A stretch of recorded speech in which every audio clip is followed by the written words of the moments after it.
guys, mga idol, ay tayo ay magluluto naman ng purong gulay mga idol dahil nung nakaraang araw mga idol ay tayo ay puro manok naman ang ating niluluto. Ngayon mga idol ay may iba naman ang ating lulutuin mga idol. Para healthy naman mga idol tayo pag kinain natin ito. Ang lulutuin natin mga idol ay gulay naman mga idol. At ito nga ito ang ating mga gulay mga idol.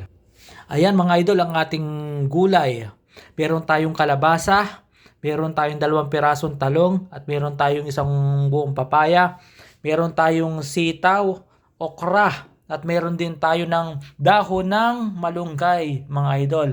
Yan mga idol ay galing dito sa aming kasamahan sa trabaho. Siya po ay namimili ng paninda niya at binibenta sa amin dito sa loob ng aming trabaho at kami naman po ay sa kanya na nangungutang or bumibili. Pag may pangkas ka mga idol ay pwede mo na siyang ikas o bayaran, pero pag wala ka naman pera pwede mong utangin at sa sahod na lang ang bayaran mga idol.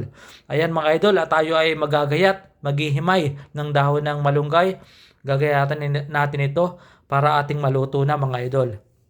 Ayan mga idol, at nagayat na nga natin ang ating mga gulay. Ayan, kalabasa, sitaw, at eggplant, okra. Ayan mga idol, at ito pa yung ating dahon ng malunggay. Ayan mga idol, at tayo nagayat na rin ng sibuyas, bawang at luya. Ayan, ang luto natin ito mga idol ay bulang lang. Yan yung may sabaw mga idol, para tayo makahigop na sabaw mga idol. Ayan o.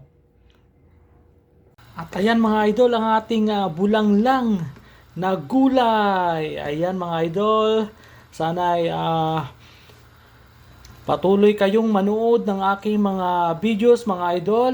At huwag ninyong i-skip pag habang pinapanood yung mga idol ay talagang matatakam kayo sa sarap nito at talagang healthy ito. Purong-puro itong gulay, walang lahok na kung anong mga karne dito mga idol.